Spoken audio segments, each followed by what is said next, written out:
Hi everyone, this is going to be a quick review of two projectors, one being the Optoma GT1080 and the BenQ HT1085ST.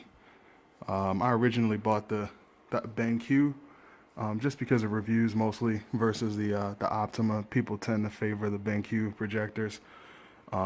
It's been awesome. I like it a lot. I did, however, have an issue where the keystone settings wouldn't hold. So, in other words, if I change the keystone settings, it looks fine. If I turn the projector off, turn it back on, it loses the keystone settings. And if you change the setting, it'll automatically just go back to where you had it. So, I did end up calling BenQ, and they said that they're aware of the issue and there's a firmware update for it. But I figured while I was waiting, before I actually send it off, I will buy an Optoma GT1080 just to see how it is. Right now, what you see projecting this this video is the Optoma right now. This is the GT1080. As you can see, it's pretty close. It's at about 5 feet right now. This is a 140-inch homemade screen. This is a Carl's Flexiwhite screen that I made. I built a frame and stretched it out over it and bought the felt tape to go around it. Works pretty well. It doesn't handle ambient light all that well. Right now there is a light on over here, so this is a decent amount of ambient light. The overlay that you see on the screen is coming from the BenQ, so I'm going to be switching back and forth, so I have both of them projecting on the screen right now. So just to give you an idea, this is the GT1080. Let me turn the lights off. So this is how that looks. Again, it's at about 5 feet. This is a 140-inch 16:9 screen. It looks pretty good. I don't have any issues with it. The flesh tones could be a little bit better. I'm sure it can be optimized, and I haven't tweaked it at all. These are both straight out of the box.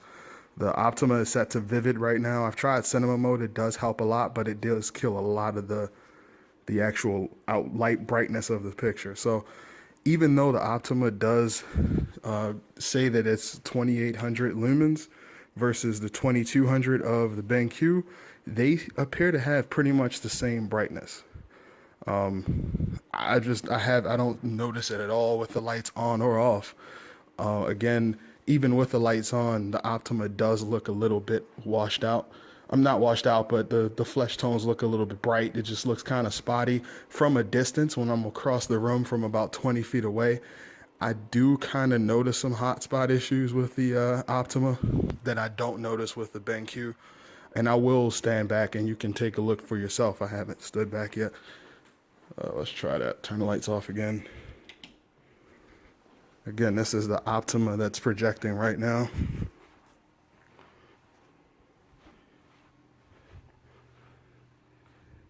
Gotta excuse the wires and everything. I'm still building everything here.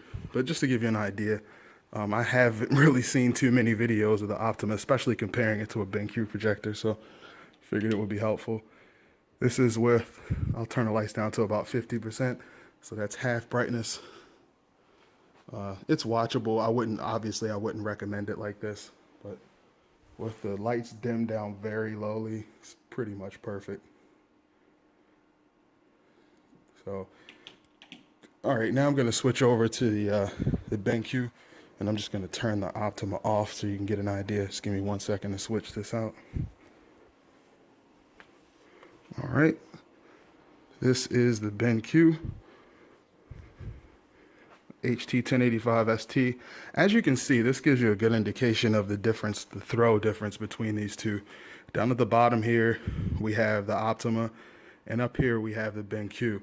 The BenQ is approximately 9.5, 10 feet back, and the Optoma is about 5 feet back. So it literally cuts the throw distance in half. So if, throw is a big issue and you don't have the space, then obviously you may end up wanting to go with an Optoma or something else that has a very short throw. I have to say, I'm impressed by both of them. Since this is now the BenQ, I'm gonna go ahead and turn the lights off so you can see this one. As you can see, pretty much right off, the picture does look a lot more natural than when compared to the Optoma.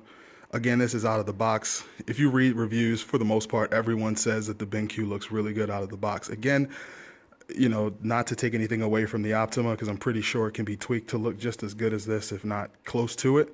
But this looks pretty darn good for it to just be out of the box. And this is on the standard setting. The lamp is set to standard. Everything is just set to all standard. I haven't made any adjustments at all.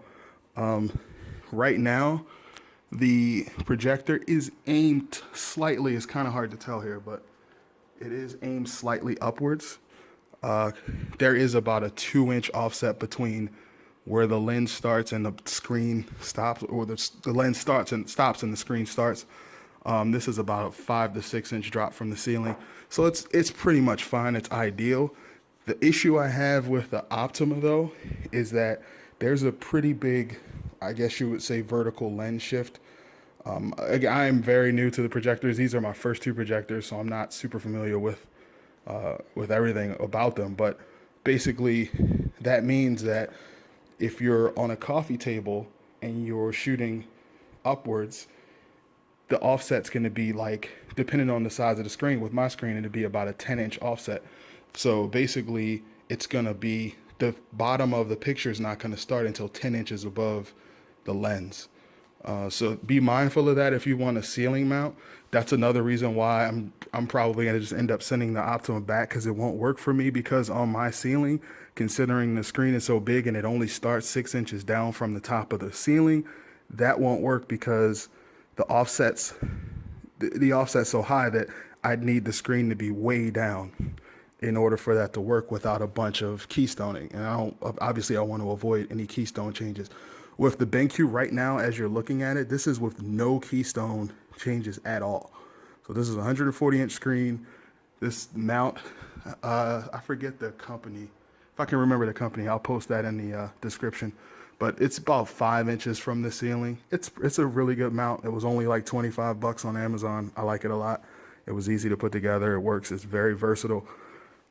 Again, so I mean, this BenQ is pretty good. I think this is what I'm going to stick with. I'm probably just going to end up sending it back to BenQ for them to apply the firmware update. So this is with 50% light power.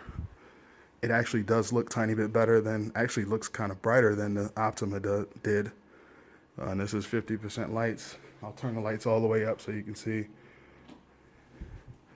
Obviously, it's going to be washed out. But again, you know, watchable. Not ideal if you wanted to watch a movie or anything like that, but it's pretty good. I'll turn the lights back off. But yeah, I don't have any real issues with it. There is, as you can see on the ceiling there's like an arc where you can kind of see light spilling from the top.